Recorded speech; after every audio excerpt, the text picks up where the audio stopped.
Welcome to this HerdMASTER training video.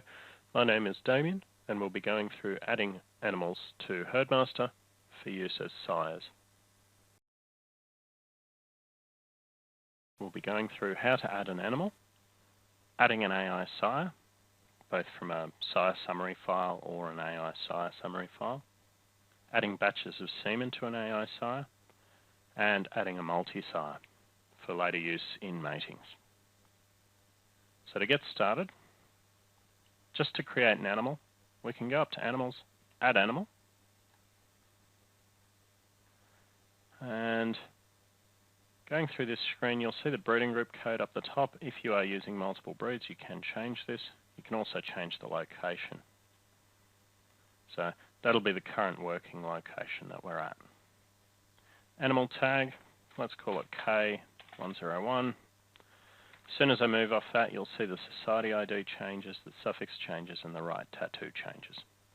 Right tattoo, that's the information that is sent off to the breed society. Society ID if you register this will be in the files to match against when you get your EBVs and other information back from breed plan or from your society. Now you'll see electronic ID and national ID here.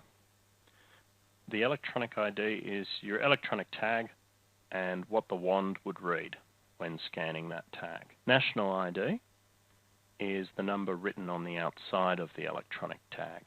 And they are different numbers. You'll find the last however many characters are the same, but until then it will be different. Default ID is no longer used by many societies at all, except in other countries or countries other than Australia. But it is still included as it is a fallback for older animals. Society ID, this is generated usually from your herd ID and your tattoo, and is generated automatically based on who the breeder is when you're creating an animal. So it'll look at that contact in your contacts list, and it will get the herd ID from that contact and use it in there. You can also customize these. We do go through that briefly in the previous video on site options. So we'll set our sex to male. So we've got K101, date of birth, let's make him 2016, actually 2015. Now normally you'd have to put a sire and a dam in if you were manually creating an animal to register.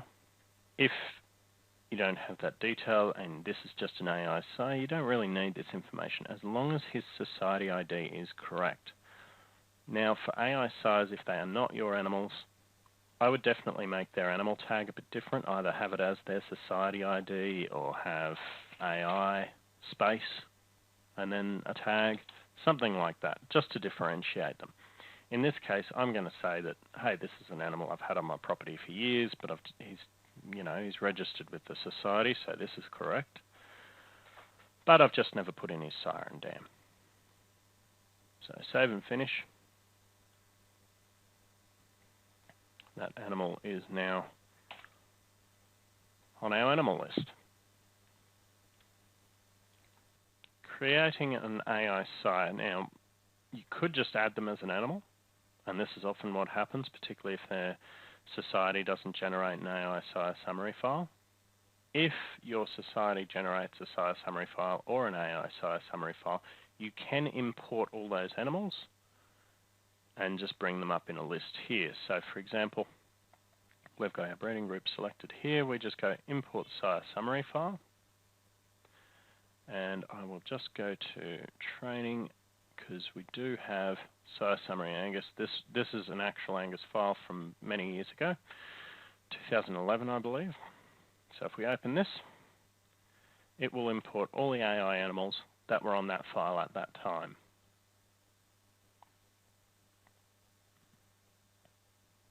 There we go.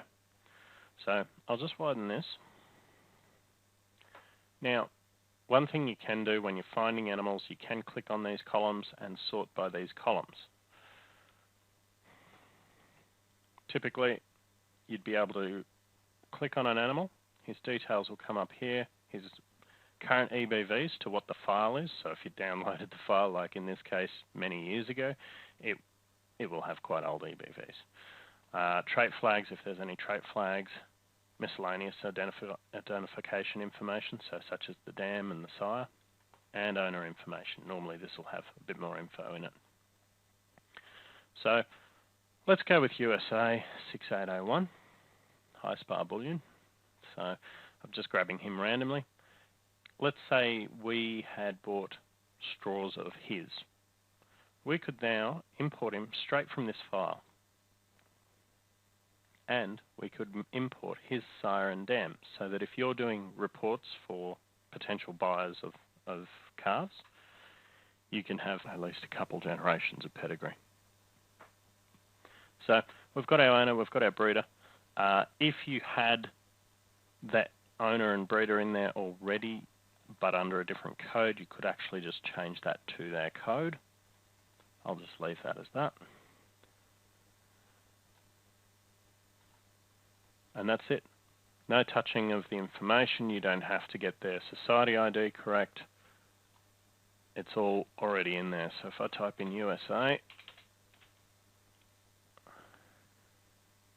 there he is, 6801. And there's his parents, because we imported them as well. They'll have very little information on them. They'll just have basically their animal tag and their society ID, but his information will have his sire and dam, his rego status, date of birth, various basic information like that. So now we've got this AI sire in our system. We need to basically assign him batches of semen. If we want to keep track of batches, we don't have to use batches, but I'll go through it just now, just to show you. You just go to View Edit, and then down to Semen Inventory. And now that we've got him in our system, we can just go USA. Oh, there he is.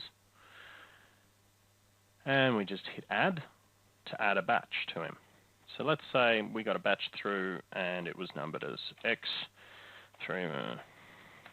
There we go. Price per unit. So I'm just going to enter some calculations here. This batch calculator is quite handy. You just get it by clicking on the little calculator button there. So let's say we'd spent $1,500 on him, on this set of batches, or this set of straws, and we got 50. Let's make it 15. 15 units, 10 units, 10 straws for $1,500. So you've got an old animal. There we go. So you've got quantity used. If you've already used some, you can pop in a number there. You can put in a receive date, an expiry date, a supplier, if they're in your contacts, storage location if you wanted to put them in a particular paddock or a shed in that paddock, unit name, we don't really use that, test certificate if they've been tested, you can put in the certificate number there, and of course you've got your sire details that you can just quickly view there. So we've now got that batch in our system. So when we apply a mating, as we will in the next video, we can now select that batch of semen for AI matings. Multi-sires. So up in animals, you will see multi-sire groups. Now you can update sires on the calves from DNA testing, and you can view it at multi-sire groups. To create a multi-sire animal, we will go into View and Edit Groups. Now the reason you have to create a multi-sire and you don't have to create a multi-dam is because when BreedPlan and the Society database look at matings, they'll be looking at them on a per dam basis. So they'll be looking at dam A and all the matings on a particular date for her. Now they can only store the one mating in the system for a particular date. So if you've got multi-sires where you've got 3 or 4 sires in, or hundreds of sires in with hundreds of dams, you'd create a multi-sire of all the possible sires, then you just do the mating from all those dams to that multi-sire. So this will be added to your animal list as if it's a real animal. First things first, we go up here, we hit Add, and we give it an animal tag. Now I usually call these Multi 2017, and I do a year. If I'm doing multiple multi-sire matings, I'll give it A, or I'll put in the paddock name, something like that. So let's just go Multi 2017. Society ID. So if you have registered a multi-sire with your society so that they know that, hey, here's a group of animals that are mated against our dams, here's a group of bulls, though they should be able to give you a society ID for that group, or in some cases societies will have a generic society ID that they use just to say, hey, it's a multi-sire. They don't actually register the individual multi-sires. So we'll just hit OK. And now you'll see the columns have come up here. There's a fair number of them. You can switch them around and stuff. You'll also see over here, this is the list of all the multi-sires you've got floating around. So you can hit Add Sire to Group, and we can add our sires. Now you'll notice I've got Show and Active Animals clicked. Normally you would have that unchecked, and so you'd only select actual live animals. So I'm going to select a few animals here. This is just a demonstration, so I don't really care. But basically, oh wow, he's an old one. So normally I would just say, okay, in this paddock I put these bulls in with these dams, and I would just put all those bulls into one multi-sire. And then if I was doing a different group of bulls for a different paddock, I'd create another multi-sire. You can also put a description in. So if you wanted to put more details in, you could pop that in. Date of birth, it's just date of birth for the multi-sire, because it is a fake animal. We do sort of want it in there with a date of birth. It can't have zeros. Now, one of the things you can do is you can print. Now, the email button down here, it will try and open your email program on modern versions of Windows. This may cause issues. You can save as a PDF, Adobe Acrobat PDF, and just ship it off to them, or as an Excel table, and email the society and say, hey, I've got a multi-sire, and here's the animals that are in him. And there's his society ID of those animals. So we've got that there. You can also select these sires and put them on a worksheet, which can be quite handy. Multi-sire details, you can put a grade in for a multi-sire, or a breed code for the multi-sire, or a breed percentage. To be honest, this isn't used very much. It's more in there for one or a couple specific users. And as soon as you update your details on your calves from these matings to the correct sire, all those details to do with the calf will change anyway. So we can close out of there. I can look up that animal in my animal list, and there it is, Multi 2017. And that is the end of this video. Thank you for watching.